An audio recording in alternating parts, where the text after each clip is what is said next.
आशुतोष महाराज की समाधि पे सवाल उठते हैं क्योंकि उनको फ्रीजर में रखा गया है।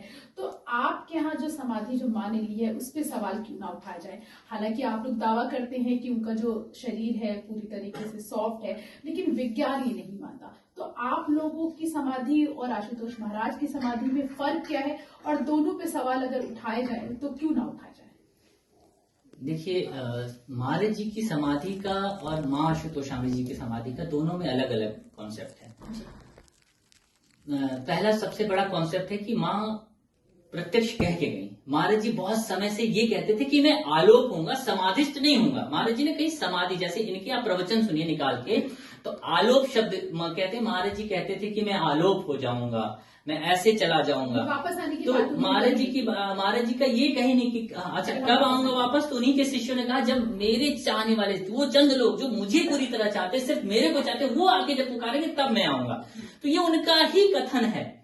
और माँ की बात, माँ ने तो कहा है कि मैं जा रही हूँ, मेरे शरीर की सुरक्षा होनी चाहिए, मैं किसी प्रशासन और इससे कोई मेरा द्वैत नहीं है, मेरा किसी से, ये समाधि सबको सुख देने वाली है, सबका कल्याण करने वाली है, और इससे किसी का वो नहीं, सबका कल्याण होगा। और मैं अपना अधिकार बाबा आशुतोष शामवर महाराज को दे के जा रही हूँ, ये मेरे शरीर की सुरक्षा करें और सभी को, सब संगठित हो, सभी सुरक्षित रखे मेरे शरीर को, क्योंकि मुझे आना है। ये माँ कह के गई।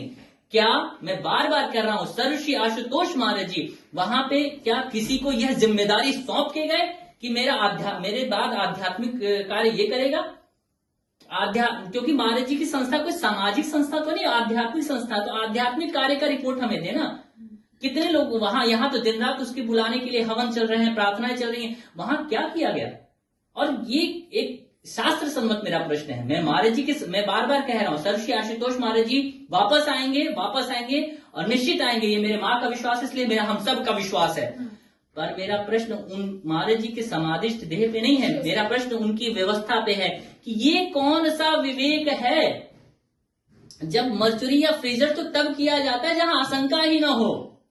ये कौन सी, ये क्या किया है?